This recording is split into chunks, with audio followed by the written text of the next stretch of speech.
Over with you, love with you. Ya bueno, buenas tardes compañeros y doctor. Hoy día voy a hablar acerca del examen de la marcha sobre el examen físico. Primero tenemos que saber que la marcha va a ser la resultante de una serie de actos coordinados de iniciación voluntaria que se van a realizar posteriormente de Por forma favor, prende tu automática. cámara. Ah, ya.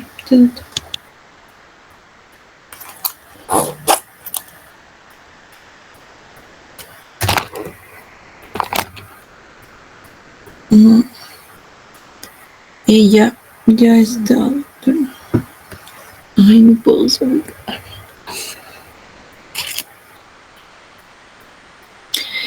Doctor, ¿le puedo enviar una captura? Me parece que no puedo usar mi cámara, no sé. Dice haz clic en el icono de información de la página en barra de direcciones del navegador. Mm, mm, mm, mm, mm. Mándame la captura. Ya, doctor. Aquí Una está. foto de tu pantalla. Ya le envié al delegado. Me aparece así. Continúa. Ya, doctor. Mm. Vamos, continúa. Y ya. El hombre puede estar de pie, moviéndose en terreno plano, puede avanzar, retroceder, desplazarse hacia derecha e izquierda en línea recta o oblicua, dar media o un cuarto de vuelta y volver a partir. Tenemos los sistemas de paso conjugado. El primero es el sistema de paso sagital. Aquí las articulaciones de amplia movilidad que van a ser la tibiotarsiana, tibio, cadera, son impulsadas hacia la progresión por los músculos tríceps, cuádriceps, glúteo y el glúteo mayor. Y el sistema de paso lateral acaba de ser necesario en la marcha bípeda por desplazarse alternativamente de derecha a izquierda y de izquierda a derecha del centro de gravedad del cuerpo, que van a participar las articulaciones de la pronación subastragalina y cadera, como el miembro glúteo mediano y menor, con exclusión de la rodilla. Acá en el sistema giratorio en el plano horizontal, este va a estar animado por los músculos de la orientación en el plano horizontal, por las fibras superiores del glúteo mayor, transverso y oblicuo del abdomen. Va a precisar el viraje astragaliano por encima del calcáneo. Y durante la marcha los dos miembros inferiores se van a separar a la manera de unos campos, se podría decir. La cadera posterior junto con el miembro rezagado y la cadera anterior. ¿Tú has preparado tu diapositiva? Sí, doctor. Ya, pero ni siquiera lo lees bien.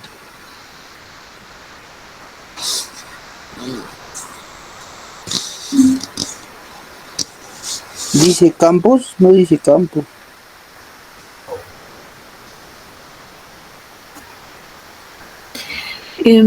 Sí, doctor, disculpe. ¿Qué dice? Dices de un compás. Bien. Vamos pues, se supone que has preparado tus diapositivas, vamos.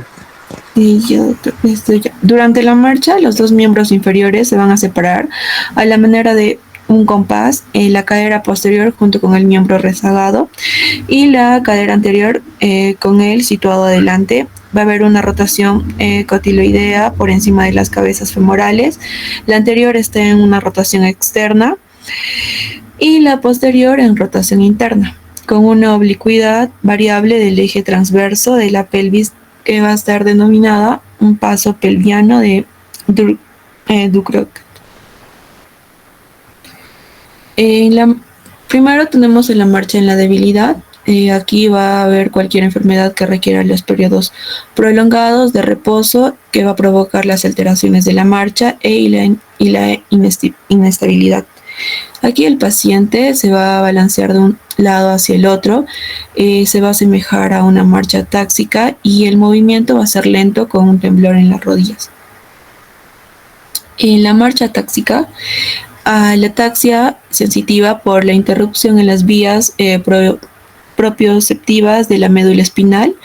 Aquí los pies se van a lanzar hacia adelante, apoyando primero el talón y luego los dedos. Y al caminar, el paciente va a mirar los pies, bueno, sus pies, y la marcha va a empeorar drásticamente con los ojos cerrados. En tercero, la marcha táxica. Bueno, acá también la marcha de trastorno cerebeloso por la alteración en los mecanismos de la coordinación en el cerebelo, el vermis y los hemisferios. La marcha va a ser inestable, irregular. A nivel del vermis, el paciente se va a balancear de un lado hacia el otro o de adelante hacia atrás. Y a nivel de los hemisferios, el paciente va a tender a desviarse hacia el lado va a soler estar afectado. En las marchas espásticas, la hemiparasia. Doctor, disculpe, no lo escuché bien. Que regreses la diapositiva. Ah, ¿Qué más es eso que está en el gráfico? no voy a conectar. ¿Qué nombre recibe? ¿Qué nombre?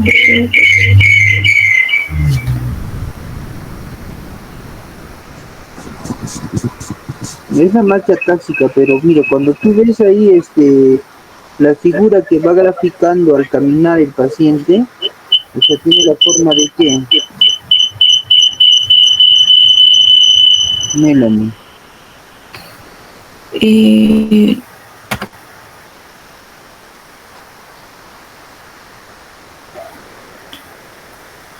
¿Y alguien puede participar? A ver, vamos, Paul. Doctor, sería la marcha de la estrella. Marcha en estrella. YouTube. Ya, muy bien. Te estoy soplando, te estoy tratando de ayudar, Melanie. Está ahí graficado, es una forma de estrella. Continúa.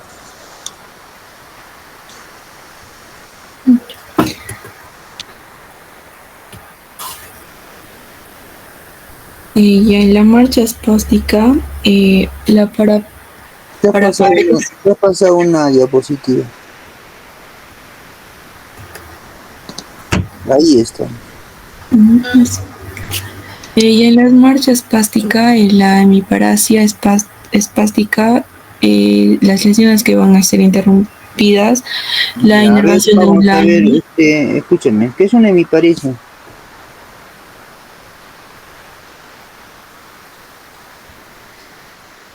La hemiparesia, la hemiparesia es la de hemiparesia. A ver, la hemiparesia va a ser la debilidad muscular. O sea, la parálisis de un lado del cuerpo. Puede ser los brazos, o sea, va a afectar a los brazos, las piernas y los músculos faciales. A ver, Alejandra.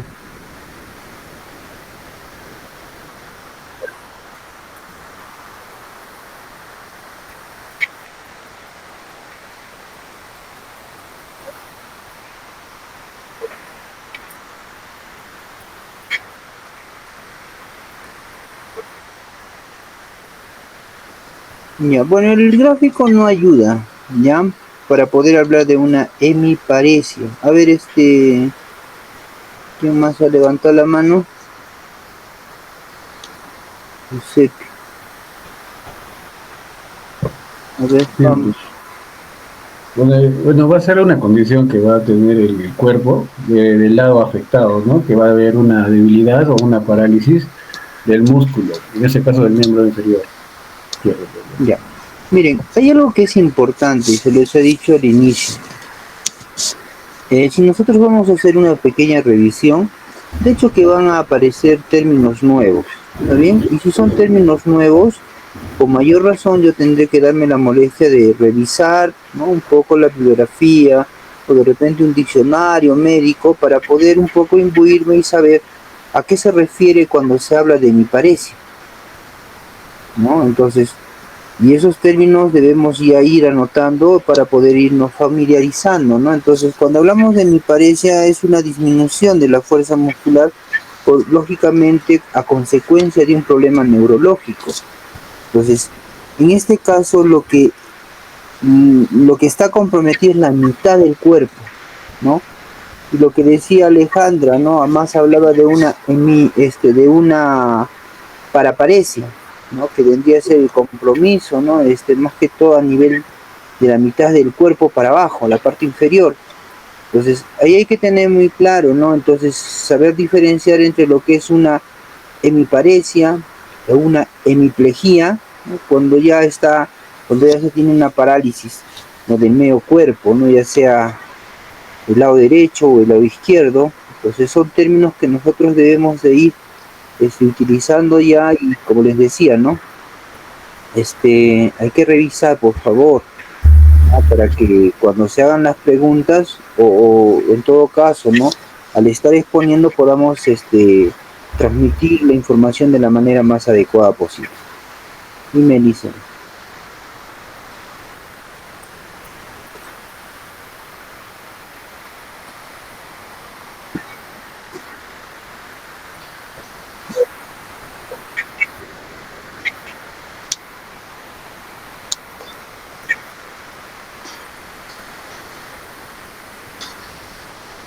Sí, justamente tiene que ver mucho, pues, o sea, de hecho que para que pueda existir ello, o sea, ha habido pues un daño o había una alteración de carácter neurológica que ha conllevado pues ya sea a una parálisis total o a una disminución de la fuerza muscular a consecuencia de esta alteración de carácter neurológico, ¿no?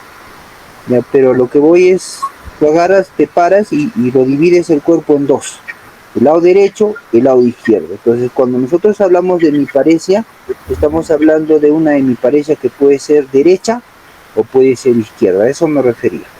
¿Estamos?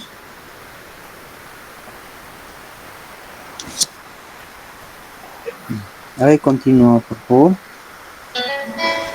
Ya, doctor. Ya la parapesia espástica causada por la disfunción de la médula espinal. Vamos, a verle de nuevo. La paraparesia espástica causada por la disfunción de la médula espinal con la deformidad equina en ambos pies. Aquí va a haber una rigidez en ambos pies que va a arrastrar ambas extremidades, los muslos van a estar en aducción y los pasos van a ser cortos y lentos.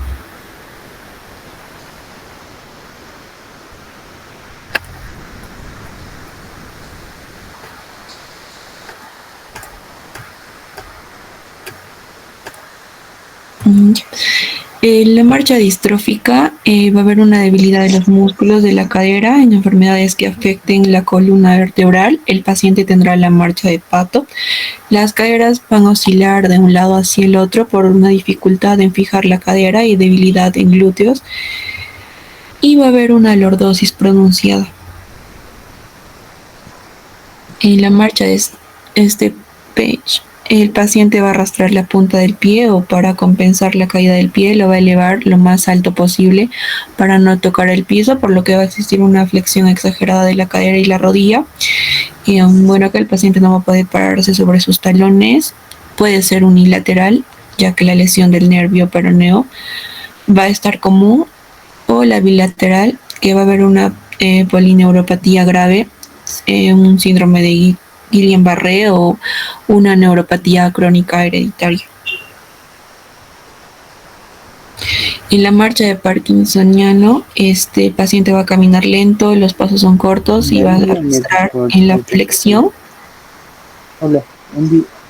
La postura que va a generar una alteración en el centro de la gravedad. El paciente tiende a caerse hacia adelante cuando camina y a incrementar la velocidad de los pasos, balanceando de los brazos que va a acompañar al caminar esta.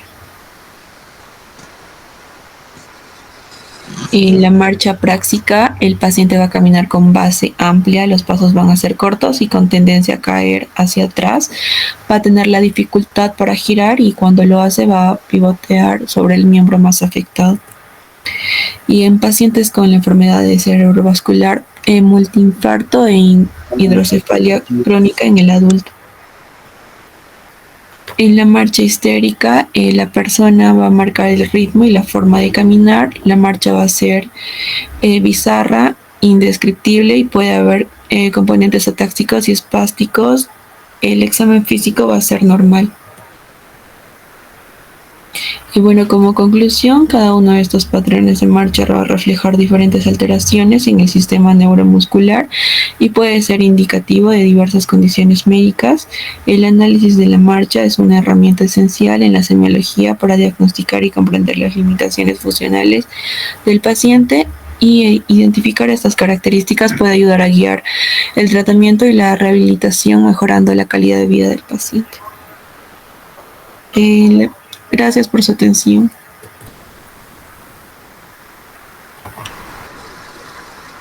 ¿De quién va a continuar? Bien, doctor. Así es, Fácil. doctor.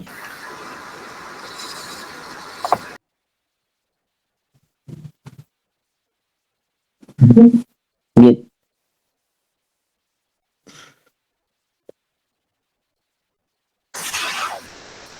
Vamos, Diego. Sí, puede apreciar, doctor, ¿verdad? Bien, doctor, compañeros, muy buenas tardes. En esta oportunidad voy a proseguir con la exposición que había quedado pendiente la semana pasada, en el cual hemos abordado, o la compañera ha abordado el tema de facies. Básicamente ha tocado la primera parte de lo que es facies y yo les voy a abordar lo que es la segunda parte del tema de facies, ¿no? Para contextualizar un poquito mejor y entender, volver a retrotraer lo que son las facies, podemos definir una facie como un conjunto de rasgos físicos o anatómico-funcionales, los cuales vamos a poder percibir en pacientes o en personas que no necesariamente tengan una enfermedad como tal, sino algo patológico, ¿no? Hay facies que obviamente me van a dar un indicio de una enfermedad como tal. Es así que vamos a empezar con las facies para darle un poquito más de orden. Hemos tratado de ordenarlo, ¿no? En segmentadamente. En esta primera parte vamos a tocar lo que son las facies relacionadas a las glándulas endocrinas. Bien, vamos a empezar con la facies acromegálica. La facies acromegálica tiene una estricta relación, obviamente, con la acromegalia, que como bien sabemos se da por una compresión en la glándula pituitaria. Esta compresión generalmente se va a dar, ¿no?, por algún tumor, generalmente de carácter benigno. Vamos a ver que al secretar más hormona de crecimiento, vamos a poder apreciar rasgos muy característicos en el paciente, ¿no?, como podemos apreciar en la imagen. Vamos a observar la protuberancia primero de los arcos superciliares, de los pómulos y la mandíbula, como podemos apreciar en la imagen. Vamos a ver un engrosamiento también de los labios y vamos a apreciar hipertrofia de nariz y orejas. Lo que nos va a indicar esto es una evidente acromegalia.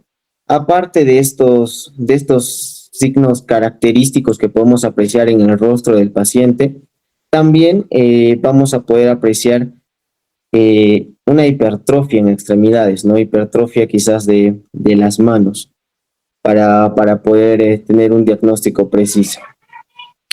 Ahora vamos a hablar de la facies mixedematosa.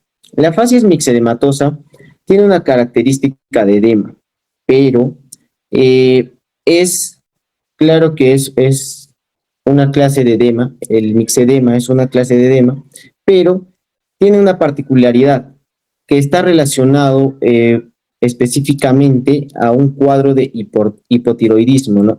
Hipotiroidismo, perdón, el cual se presenta ya en la forma severa de esta patología, que es el hipotiroidismo, que no va a ser otra cosa que la baja secreción de las hormonas que va a secretar la tiroides, ¿no?, que podrían ser la T4 o en su defecto su derivado, que es la T3. Vamos a ver en los pacientes con mixedema, vamos a ver rasgos característicos. Primero, un rasgo característico de edema facial, ¿no?, principalmente, donde vamos a observar cara abotagada, obviamente por el edema que se está presentando. También vamos a ver un eritema o cianosis en las mejillas, ¿no? Pueden ser, este signo, por ejemplo, no es de todos los pacientes que tengan mixedema. Es el eritema y la cianosis puede presentarse, ¿no? Esporádicamente en los pacientes. Vamos a ver edema en párpados, también acá que está señalado, engrosamiento de la nariz y labios y una expresión cansada, ¿no? Es muy característica una expresión cansada en un paciente. Es muy perceptible creo que ante los ojos de cualquier persona y más ante los ojos del personal médico, ¿no? Esto, como les había mencionado, esta fase indica un mixedema que es un estadio de forma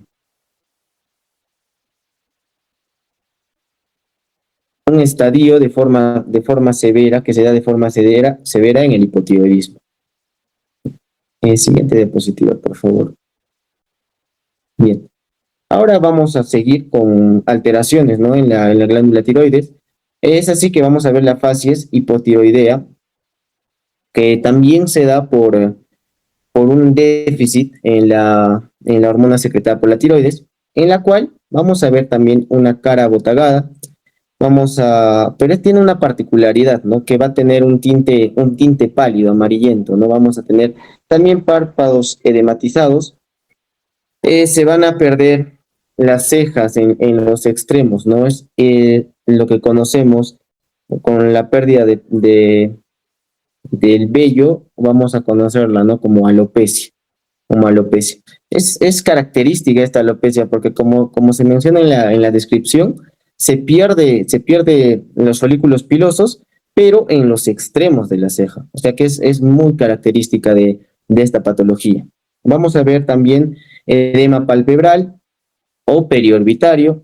Vamos a ver una cara ancha y redondeada, pelo escaso y seco, ojos pequeños y hundidos, una cara abotagada, como lo había mencionado antes, una piel pálida y seca también.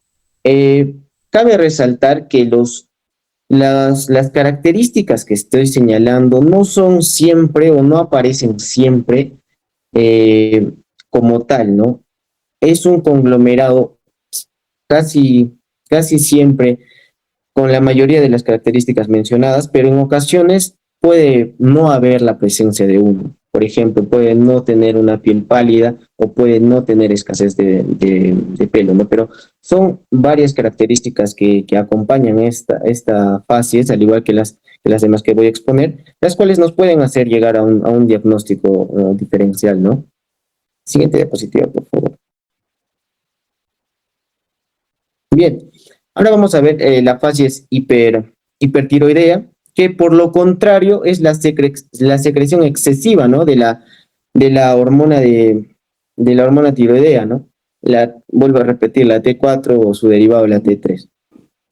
En esta fase característica se va a observar, y lo que más podemos resaltar, ¿no? Una mirada brillante y vivaz, como podemos apreciar. Vamos a ver retracción de párpados, un aumento en la hendidura palpebral, como podemos apreciar en la imagen, ¿no? Una mirada saltona, vistosa, característico de pacientes con esta alteración. Vamos a ver proptosis, que la proptosis no va a ser otra cosa que la protrusión del globo ocular. Como podemos ver acá en la imagen, es muy evidente la protrusión del globo ocular. Es lo que nosotros conocemos como proptosis. Vamos a ver un eritema en las mejillas, vamos a ver pigmentación de párpados y una expresión ansiosa. Como lo había mencionado, esto de las expresiones, como el cansancio, ahora la expresión ansiosa, es muy perceptible, ¿no? ante los ojos de las personas. Entonces es fácil darse cuenta, ¿no? Que una persona tiene o está ansiosa o está cansada, ¿no? Por su misma expresión. Siguiente diapositiva, por favor. Bien. Ahora, siguiendo con las glándulas endocrinas, vamos a tener una fase característica de un síndrome, ¿no? Que también se va a dar por la anomalía de la secreción en alguna de estas glándulas. Vamos a tener así la facies cushingoidea, la cual me va a denotar estrictamente características del síndrome de Cushing, que va a estar relacionado. Que como sabemos, el síndrome de Cushing es un aumento en la secreción del cortisol, ¿no? Pero para ponernos un poquito más en contexto y entender antes de ver la facie, de las características de las facies como tal, vamos a ver que el cortisol lo va a secretar la glándula suprarrenal. La glándula suprarrenal va a tener diversas capas. Entre ellas, bueno, vamos a poder apreciar como está en la parte derecha de la imagen, vamos a poder apreciar la cápsula, la corteza y la médula. En cuanto a la secreción, nos vamos a tener que abocar en la corteza. La corteza también va a tener distintas capas, pero la que nos va a importar, la que secreta casi un 80% de hormonas, va a ser la zona fasciculada. Esta zona fasciculada va a secretar lo que van a hacer o lo que vienen a hacer los glucocorticoides. Dentro de ellos encontramos el cortisol. Entonces, esto es lo que nos va a importar, ¿no? Para hablar un poquito más de la patología y entender por qué se da esta fase. El incremento de cortisol va a hacer o va a provocar esta fase, ¿no? Primero el síndrome de Cushing y posteriormente se van a dar los rasgos característicos de esta fase, en el cual la paciente va a venir con una cara redondeada, con hirsutismo, que hirsutismo vendría a ser un término que se utiliza para denotar los rasgos de folículos pilosos o vello facial que tiene normalmente un varón, pero que se van a ver propios en una mujer en esta fase característica de esta patología, ¿no? También se va a ver acompañada de una jiba dorsal y en ocasiones va a haber la presencia de cianosis, ¿no? Puede presentarse, por ejemplo, cianosis en las mejillas o en su defecto en los pómulos, ¿no? Siguiente, por favor. Bien, ahora vamos a hablar de la facies ictérica. Bueno, la facies ictérica, la verdad es un poco complejo porque tenemos que entender antes lo que es la fisiopatología de la hemoglobina. No podemos definir nosotros ictericia como la pigmentación amarilla, ¿no? En la piel o en las mucosas en las personas. Esta pigmentación se va a dar por un aumento de la bilirrubina. Este aumento de la bilirrubina obviamente tiene que ser patológico para que tengamos la presencia de ictericia. Pero como vamos a ver después, hay diferentes tipos dentro del pigmento ictérico, hay diferentes tipos, cerca de 4 particulares que lo vamos a ver poco a poco, ¿no? Para entender un poquito mejor la ictericia, bueno, les puse una imagen ahí a la derecha para entender un poquito mejor la fisiopatología de lo que vendría a ser la bilirrubina, ¿no? Bueno, la bilirrubina no va a ser otra cosa que la...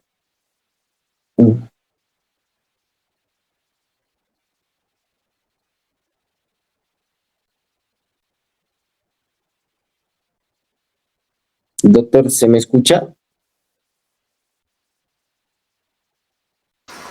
Sí, te escucho. Sí, porque justo se me ha perdido la imagen que está compartiendo. Mándale, esto acaba de mandarme el doctor, ¿ya? Ya, y quieren explicación. Ya. Así nomás digo, Ya, como ahora no sí. me has mandado tú, mándale, y acaba de mandarme. Ok. Bueno, prosiguiendo, estábamos hablando o iba a explicar la fisiopatología de la bilirrubina para entender un poquito mejor cómo se da la ictericia, ¿no? El cual es característico de la fase que se está presentando. Bueno, la fisiopatología de la bilirrubina no es otra que empieza por la degradación del grupo hemo, ¿no? O de los eritrocitos. La hemoglobina, dentro de la hemoglobina y la segmentación de esta, lo que nos va a importar es el grupo hemo. El grupo hemo va a tener una subdivisión, pero nos va a importar una de estas sustancias, que va a ser la biliverdina. La biliverdina, a través de la biliverdina reductasa, se va a convertir en bilirrubina no conjugada. Aquí tenemos un punto, porque al no ser conjugada, todavía no va al flujo sanguíneo y por ende no puede ser secretada. Ahí va, y quiero que me entiendan porque después lo vamos a ver en una de las características de la ictericia. Bien, esta bilirrubina no conjugada, por un proceso de captación, que se va a dar por el lóbulo inferior izquierdo o derecho, perdón, del hígado, por un proceso de captación va a llegar al hígado. En el hígado, a través de la degradación de los hepatocitos, se va a convertir en una bilirrubina conjugada, lo cual por el conducto biliar, la bilirrubina conjugada, al ser ya soluble, puede entrar al conducto biliar. Entra al conducto biliar, llega al intestino, y en el intestino finalmente es degradado por bacterias, ¿no? Estas bacterias van a degradar, por último, la bilirrubina conjugada en urobilina y estercobilina, lo cual van a dar pigmentos característicos, ¿no? Por ejemplo, la urobilina va a dar la pigmentación a la orina y la estercobilina la pigmentación a las heces. Bien, entendiendo eso, podemos hablar de una fase ictérica, como les había mencionado antes, como un aumento en la cantidad de bilirrubina. Esto tiene muchas causas. Ahora, dentro de la fase ictérica, estas causas tienen que ver con lo que les voy a mencionar ahora a continuación, que vienen a ser los tipos de fases ictéricas, ¿no? Como podemos ver, la fase flavínica, que va a denotar un color amarillo pálido, que se relaciona con la icteria, con las ictericias hemolíticas, ¿no? Estas ictericias hemolíticas son de carácter prehepático. ¿Qué quiere decir? Que los hepatocitos como tal, como les había mencionado, tiene que ver mucho con la bilirrubina no conjugada, porque los hepatocitos como tal todavía no han entrado a catalizar esto, ¿no? Para que se vuelva una bilirrubina conjugada. En el caso de la verdínica, es un color amarillo verdoso, que se relaciona con el color también que tiene la bilis, ¿no? Y es precisamente esto, porque generalmente esto se da en enfermedades obstructivas en las vías biliares, ¿no?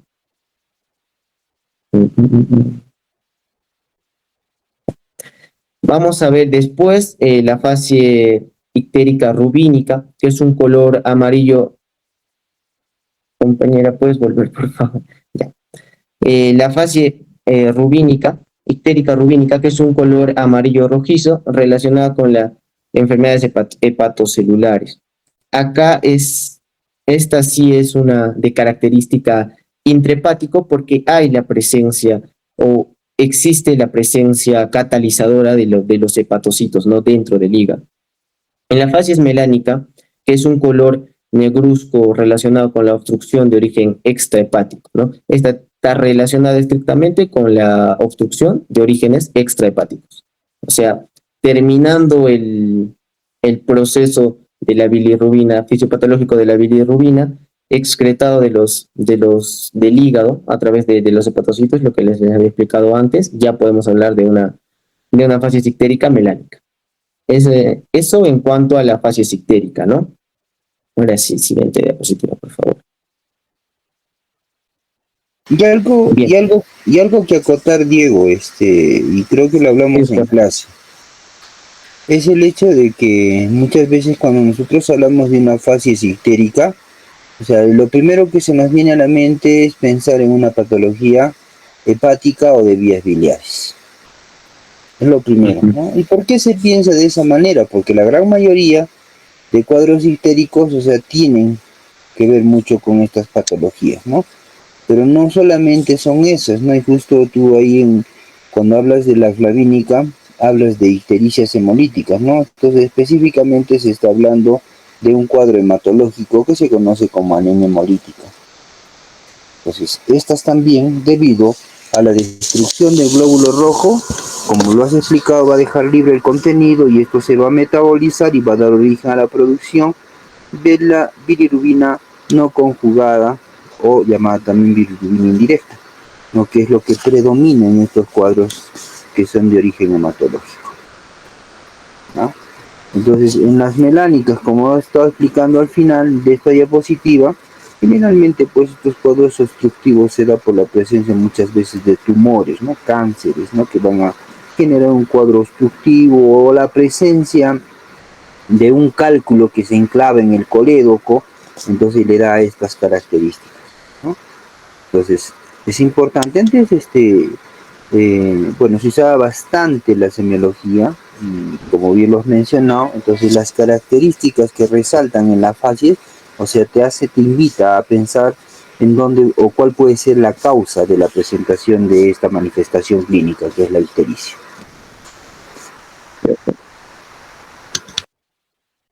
Continúa. Bien, continuando, vamos a ver una fase muy característica, que es la facies en alas de mariposa o lúpica. Es una facies estrictamente relacionada con el lupus eritematoso sistémico, ¿no? Que como bien sabemos es una patología autoinmune, en el cual las células van a atacar a nuestro propio cuerpo. Es así que se dan estos eritemas, ¿no? ¿Por qué se dan los eritemas? Porque hay una inflamación. Entonces, esta inflamación se va a producir porque esta enfermedad autoinmune nos va a atacar al propio cuerpo, entonces va a generar una inflamación. Es característico y se denota mucho en el rostro esta silueta, ¿no? En alas de mariposa, que precisamente se debe a una inflamación, ¿no? En la dermis. Bueno, como vamos a ver, se va a apreciar un eritema malar que respeta los surcos nasogenianos, ¿no? Es por eso que se ve esta característica de mariposa. Otro signo para ver en la ectoscopía podría ser, ¿no? Las llagas en la boca, como podemos apreciar en la imagen, ¿no? Puede ser para una ayuda para un diagnóstico, ¿no? Pero bueno, ya las facies o las alas de mariposa ya nos dan mucho indicio de lo que podría tener el paciente o a qué nos atenemos con el paciente, ¿no? Siguiente, por favor. Bien. Ahora vamos a ver un poquito las facies que tienen que ver con distintos episodios que se van a poder dar en el sistema nervioso. Es así que vamos a ver la facies es esclerodérmica, ¿no? Muy característica de un tipo de esclerodermia múltiple, ¿no? Llamada esclerodermia, de escleromatosis múltiple, perdón. Escleromatosis múltiple tiene un subtipo que se llama esclerodermia, ¿no? En el cual la afectación se va a dar a nivel de la piel. Esta fase se va a caracterizar por una piel lisa, con una nariz puntiaguda y presencia de microstomía. La microstomía no va a ser otra cosa que la pérdida de la apertura bucal, ¿no? Como podemos apreciar, se observa una boca mucho más pequeña y un poco prominente. También se va a apreciar en esta fase una dificultad para realizar expresiones faciales normales, ¿no? Por esta misma afección que les había comentado a la piel, a la dermis. Entonces, las expresiones faciales, que tienen que ver mucho con esto, se van a ver disminuidas. No atrofiadas como tal, pero sí se van a ver disminuidas. En cuanto a las fases de parálisis facial. Justo en estos cuadros de esclerodermia, o sea, la piel pierde pues la elasticidad que es bastante característica, ¿ya? Y que hace de que muchas veces pues la piel se torne lisa y hay una pérdida de las líneas de expresión, ¿no? De las arrugas, vamos a decir, ¿no? Que son muy características en las personas, pero en este cuadro pues, o sea, se hace lisa, ¿no? La nariz se hace puntiaguda y la microstomía, o sea, una boca chiquita, ¿no? Es muy característico en estos cuadros. Como les decía, la piel es se pierde su elasticidad, es más dura, poco elástica. Entonces, y eso llama la atención toda vez que nosotros vemos la cara o la faz pues, de este tipo de pacientes. Me continúa. Bien. Continuando, vamos a ver las fases de parálisis facial periférica, que se da por una parálisis facial periférica, valga la redundancia, que como bien sabemos, ¿no? La parálisis facial periférica se va a dar por una causa alterna. Generalmente puede ser un derrame cerebral, ¿no? Que también tiene una fase característica y la vamos a ver más adelante. En esta fase vamos a ver se va a ver, se va a ver un aumento de la apertura palpebral en el lado afectado. Logoptalmo, lagoptalmo, que va a ser, podríamos decir que lo contrario, ¿no? Lo contrario. Esto se va a ver, uno se va a apreciar en el lado afectado y el otro se va a apreciar en el lado que no ha sido afectado, ¿no? Este logoptalmo generalmente se da con lagrimeo. Este no es un signo, el lagrimeo no es un signo totalmente específico, ¿no? Puede haber pacientes que lo presenten y puede haber pacientes que no lo presenten. Diego, También se va a... un favor, Diego. No sé si de Sí, repente puedas buscar una imagen, una fotografía, ¿no? De un paciente con parálisis facial y la puedas compartir, por favor, porque este esquema no nos ayuda mucho para poder un Ok, poco doctor. explicar lo que estás hablando. O lo podría explicar al final, doctor. Voy a pedir ayuda a mi compañera mientras voy Ya, o de explicando repente alguien que que me nos pueda ayude, asistir, y alguien que nos ayude, por vamos a favor. seguir avanzando porque me gustaría hacer unas Ujú. aclaraciones aquí en lo que es parálisis facial periférica y también, o Sí, sea, hacer la diferencia con lo que es parálisis facial central, ¿ya? Pero como que el esquema no ayuda mucho, o sea, no se visualizan algunos signos propios, en este caso de lo que es la parálisis facial periférica, ¿no? Y un poco que se está confundiendo algunas cosas, mira, cuando se tiene un lado paralizado, o sea, el paciente va a tener la dificultad para poder cerrar los ojos, o bueno, en este caso el ojo del lado afectado, ¿ya? ¿Entiendes? Entonces el lado sano sí, normal va a poder ocluir, ¿no? Cierra el ojo, ¿no es cierto? Se va a producir el cierre, ¿no? De los párpados, pero en el lado afecto, en el lado paralizado, producto de esta parálisis facial, o sea, el paciente no va a poder ocluir el ojo y va a quedar pues una hendidura palpebral, ¿no? Que a diferencia del lado sano, o sea, va a ser muy llamativa. Entonces, lo otro es de que los pacientes con parálisis facial tienden a presentar lagrimeo constante, o llamado también epífora. Ahora, cuando nosotros hablamos del lagoftalmo, no es otra cosa que la dificultad para poder cerrar el ojo, o llamado también el ojo de conejo, ¿no? Entonces el conejo, la liebre, o sea, no logra ocluir los párpados, no ocluye, entonces su ojito queda entreabierto. Entonces, y eso es lo que va a presentar el paciente que presenta parálisis facial periférica. Entonces, a ese le llama lagoftalmo. Entonces, aparte de ello, entonces, en lo que es parálisis facial periférica hay un compromiso de toda la hemicara, o sea, la mitad de la cara. ¿También? Y por lo tanto, lo que va a caracterizar a esta parálisis facial periférica es el borramiento de las líneas de expresión de la frente o de las arrugas frontales. ¿Está bien? ujú, Así como también va a haber un borramiento de lo que es el surco nasogeniano, pero del lado afecto. Aparte de ello, el paciente va a tener una desviación de la comisura labial. Y fíjate que el lado sano, en este esquema, el lado sano pues es el lado derecho. ¿No? El lado sano tiende a jalar al lado enfermo, ¿no? Jala el lado enfermo y le da una disposición de boca chueca, vamos a decir. ¿Ya? Una de las comisuras va a estar más arriba en relación a la otra. ¿no? Entonces como que se hace oblicua la disposición de la boca.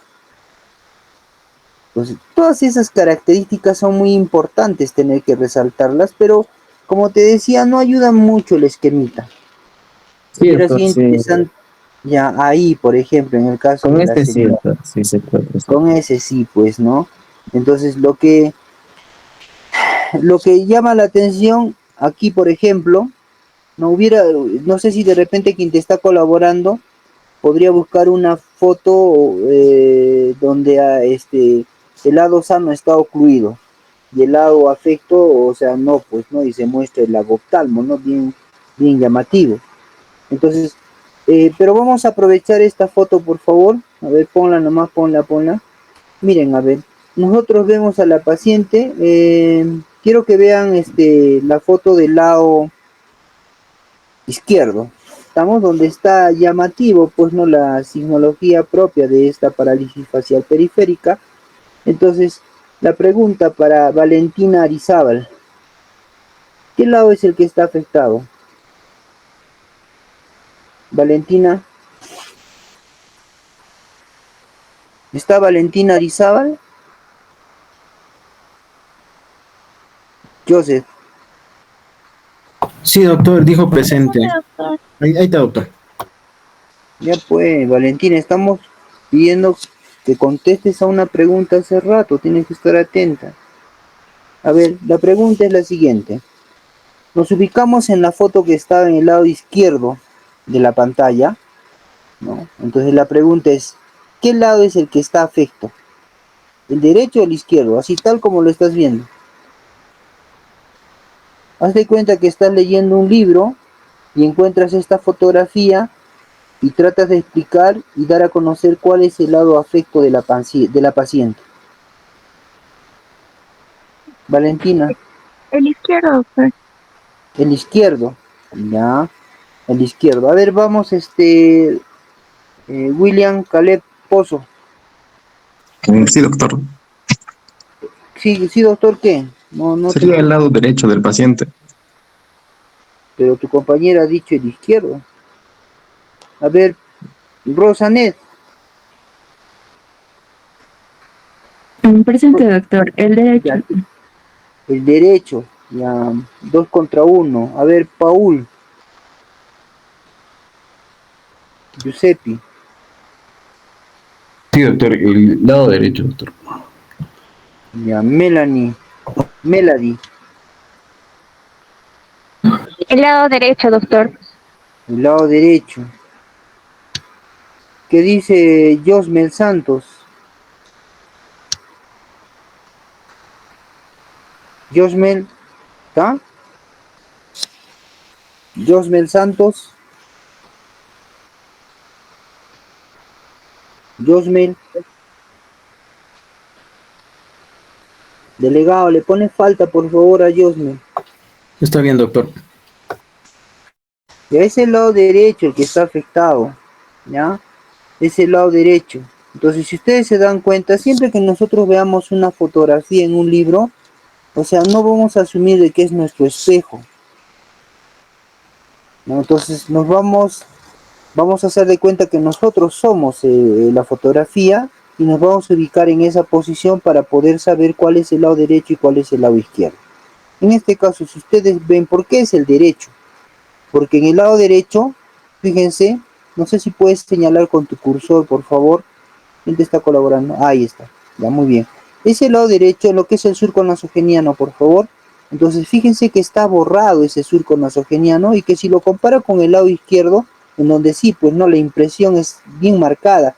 En cambio, en el lado derecho, no.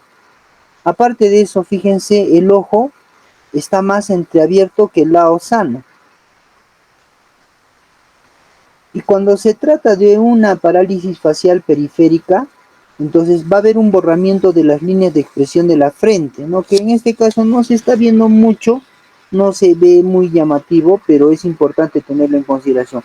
Y en lo que respecta a la desviación de la comisura labial, fíjense, pues, ¿no? A ver si tú señalas, entonces es como si tuviera pues una boquita chueca, ¿no es cierto? Entonces está oblicua, la disposición de la boca es oblicua. La comisura labial derecha, a ver, señala la derecha, por favor. La derecha está por debajo del nivel de la comisura labial izquierda. A ver, vamos, ¿sí o no? La izquierda está más arriba que la derecha y es por eso que le da una disposición oblicua a la boca. Entonces, generalmente estos pacientes que presentan parálisis facial periférica van a presentar un lagrimeo constante por el lado, por el ojo afectado, del lado afectado. En este caso, el ojo derecho es el que tendría que estar lagrimeando. Entonces, son características muy propias de lo que es la parálisis facial periférica, o llamada también parálisis del séptimo par craneal, o parálisis de Bell. El doctor. Bell. B-E-L-L. Bell. ¿Ya? Parálisis de Bell. Entonces, eso es muy característico, que es totalmente diferente a lo que es la parálisis facial central, en donde en la parálisis facial central dice que el compromiso es del ojito para abajo, ¿ya? Del ojo para abajo. Entonces, y eso hay que diferenciar. Y Diego, tú que estás exponiendo el tema, me gustaría que revises un poquito en dónde está localizado el daño, ¿no? Si es central. ¿Correcto? Sí. ¿Ya? Entonces ya no te digo que me revises de periférico porque ya te lo he dicho, ¿no? Es el séptimo par craneal el que está afectado, ¿no? Entonces, y por eso es que existe todo ese compromiso muy propio de lo que es la parálisis facial periférica, ¿correcto? Bien, jóvenes, nos vamos a quedar aquí.